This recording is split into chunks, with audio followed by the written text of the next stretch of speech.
Maybe it's because I'm getting older. Maybe I'm just boring now. Maybe I'm no fun. Maybe it's because I went into this sober, but the Wayans brothers are lucky that they're black because this movie was terrible.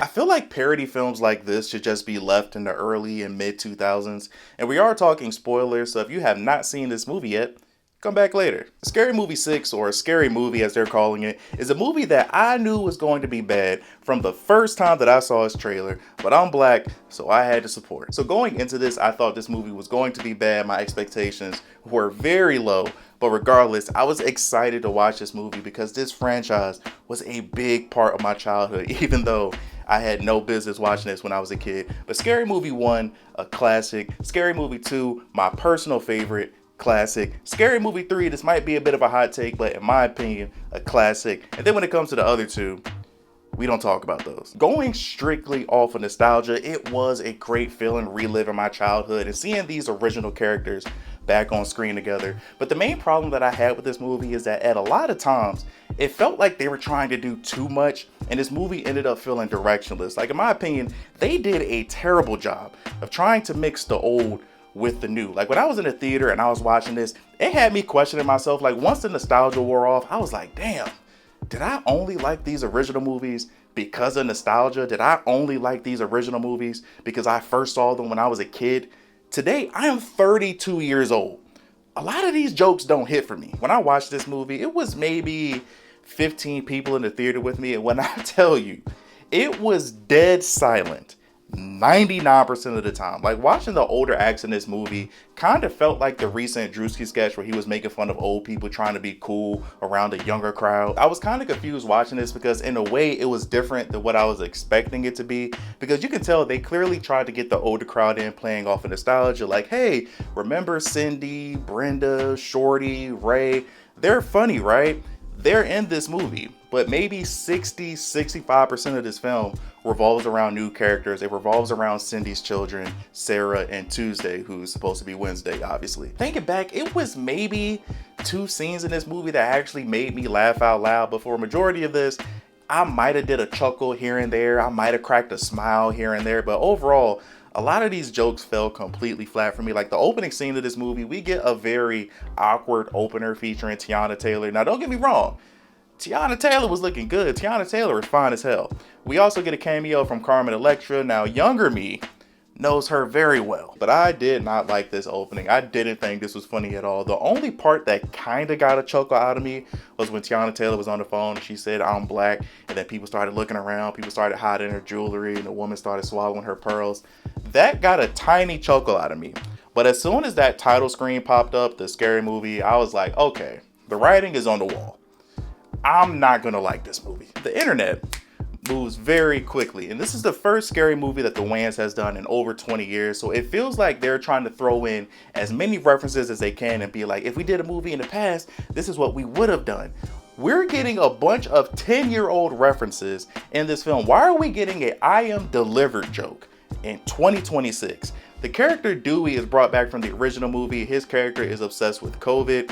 We don't need to go down that rabbit hole. Marlon's character of Shorty, it was a point in this movie, I rolled my eyes so hard. It was a point in this movie where his character pulled out his phone and yelled, "World Star." I don't know if this is them trying to make fun of old people or if the Wayans are just that out of the loop. Maybe I'm out the loop. Do people even still use World Star? I don't feel like I've used World Star since like 2015. I feel like a lot of the jokes in this movie were made either for children or people over the age of 40. Like, we get the same tired anti-woke jokes that a bunch of comedians have already said today. Oh, we're gonna add in some transgender character so we can make some gender jokes. Oh, I hate pronouns, so we're gonna have this woman character. She's gonna be upset that somebody calls her she, her. It was even 2 points in this movie where maybe I'm reaching, but I feel like they just recreated a scene that they already did in the original movies. Like, in the first film, it was a scene where Brenda was in a movie theater and she was annoying everyone else that was trying to watch the movie with her, and then all the moviegoers took turns stabbing her one by one. In this movie, her daughter is on the train and she's annoying the people around her, so what do? They all take turns and they stab her. I could be wrong, but I feel like it was the third movie. I just remember in one of the older films, it was a little boy character, and his character kept getting beat up throughout the film. They kind of did that in one scene in this movie where Tuesday was in the hospital and they accidentally unplugged the machine, and then the nurse was beating her up. I feel like her sister was accidentally hitting her. The bed went up to the ceiling, and all these things went wrong. I feel like I've already seen that done better and done funnier in one of the older movies, and that was funnier when I was 12 years old. Kai Cenat gets a cameo in this movie for like 3 minutes because the character of Shorty wants to be a streamer for some reason. You know, we got to keep up with the trends. But again, younger people will see that. They'll see clips of him on the internet. They'll see that one of their favorite streamers is in this movie, so they'll get excited and they'll want to see it. For me, as an older guy, I don't watch streamers. I don't really care for him, but again, I get it. It was a scene in this movie where they were making fun of Get Out, and Shorty's character got sent to the sunken place and he fell inside of his chair. The sunken place in this movie is like a K-pop universe. It was a 5-minute scene in this movie where Marlon's character is singing a K-pop song. Why? And this is what I'm talking about. This movie seems like it's going really hard to try to get a younger audience along with boomers. Like with the younger audience, it seems like they're throwing in all this stuff, streamers and stuff like that. They're doing all this stuff because this is one of those movies that is rated R. So even if you're young, this is one of those films you're going to be over at your cousin's house and you're going to throw it on and you're going to watch an adult movie. That's how I saw the earlier scary movies. And then you also are trying to get the boomer audience that hates everything that the younger generation is doing. For me, 32 years old, I'm a millennial. I'm kind of in between the both of them. I don't find a lot of these jokes funny. And it's not because I'm woke. It's not because I'm upset. It's just bad. I actually take that back because I might be woke a little bit. It's not something that I'm crying about, but it was one scene where a little girl held up a man's nutsack. I'm good on that. That's not my type of humor, but I feel like Sean and Marlon, at least they're more recent stuff because the classics are classics.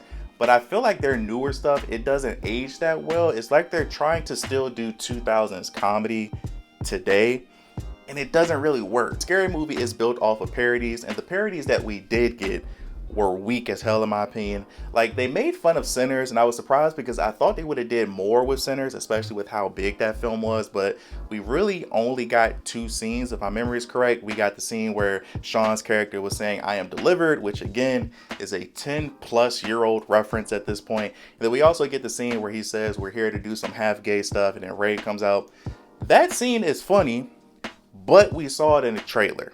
It's not saying much, but a lot of the good scenes in this movie are in the trailer. With the parodies that we did get, we got them making fun of Terrifier with my dog Art the Clown. If you have not seen the original movies, go watch them, but just be warned, it is a very brutal movie. We got weapons for like 30 seconds, which was only a weed joke. We got long legs for 30 seconds, and they brought back the little guy hand from Scary Movie 2 for no reason. He was one of my favorite characters in the Scary Movie 2 film.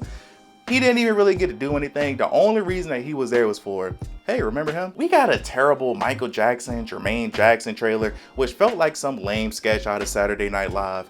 Not really my type of humor. We get Megan for 30 seconds. We get Halloween, Get Out, John Wick. We get Ma and The Substance. The scene with The Substance was one of the 2 scenes in this film that got a reaction where people in my theater actually laughed out loud. So if you watch the original Substance movie, you know that the lead character, she takes a substance and then she breaks into 2 people just like we saw in Scary Movie.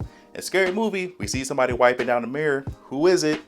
The character from White Chicks. As soon as me and other people in my theater saw her, we all bust out laughing. And like, I don't want to say they ruined it, but even then the setup to it was even kind of lame because they tried to make a little quick whip, if you want to call it that. A random Epstein file came out. I don't know why that was supposed to be funny. Maybe that joke went over my head. I don't really see what's supposed to be funny about that. But when we all saw the White Chicks character, we all laughed. But the only reason that we all laughed during this one moment, nostalgia. I do feel like the movie, as we got closer to the end, I do feel like the movie started to get better, especially a lot better than what we saw early on in the film. Once we started to focus on the original characters, I feel like things at least started to pick up somewhat. But they started to do this thing where they blended the movie's lore with real life. Like, we got a cameo from Shaquille O'Neal and Anthony Anderson, and then they started talking about Scary Movie 3 and Scary Movie 4. So like I said, it was two scenes in this movie that actually got a reaction in my theater. It was the White Chicks cameo during the substance part, and then during this scene, Marlon does an imitation of Shaquille O'Neal, which, at least for me and other people in my theater, I thought that scene was hilarious. Like, his imitation was pretty much spot on. That was the other scene in this movie that made people laugh. So the big twist in this movie is that all the Ghostface killers in this film were the black characters. So it ended up being revealed that it was Shaquille O'Neal, Anthony Anderson, Ray, and Shorty. They ended up killing Shaquille O'Neal. I don't remember why, but they ended up killing Anthony Anderson because he was in Scary Movie 3 and he got nominated for 8 Emmys and didn't win any of them, so they killed him. It's clear they wrote this part of the movie as some sort of middle finger to the studios that stole this franchise from them. And even though this wasn't the greatest scene in the world, this part of the movie where they mixed the story and the real life emotion was better than a lot of the stuff that we got earlier in the film. The kids in this movie, they kill the kids, they tie them up, and they set them on fire. They say this is for the OGs, they keeping it with the original crew. I wasn't expecting that. Again, another kind of middle finger to Hollywood, if you will. But to me, the best part in this entire movie was the very last scene where we got to see Regina's Hall bare ass. She is still fine. As of this recording, Scary Movie 6 is projected to make over $52 million in its opening weekend, breaking a franchise record. On Rotten Tomatoes, has a critic score of 26% and a fan rating of 71%. Hell no, absolutely not. I know the way that Rotten Tomatoes calculates their scores is a little different, but I'm leaning more with the critics on this one. I did not like this movie at all. I'm gonna give this movie a 3, which is a bad on my scale. This movie just wasn't funny to me at all. Like, it was good to see the original cast again, but this film happened 20 years too late. A lot of the jokes felt forced and didn't land for me. Like, I've been seeing online people have been complaining about the story, and who cares about the story of a scary movie film? Was this funny? No, but I might be tripping because the casual audience seems like they like it. Maybe I'm just a snob, maybe I'm boring. This movie just wasn't for me, but like I said, the Wayans family is black royalty. So with the success of this movie, I would not be surprised if they make a Scary Movie 7, even though I hated this film. If they make another one, I'll be there. But thank you guys for watching. Like, subscribe if you're new here. We talk about a bunch of different things on this channel. What are you guys' thoughts on this movie? Did you hate it? Did you love it? Are you like me when you watch this film? Did you sit there with a stale face 99% of the film? Or did you enjoy this? Also, which of the Scary Movie movies is your favorite? For me, it's 2. I would probably do 2, 3, and then 1. Just my opinion, but let me know yours in the comment section below. Love you guys. As always, remember to tell somebody that you love them. Till next time. See you in the next life.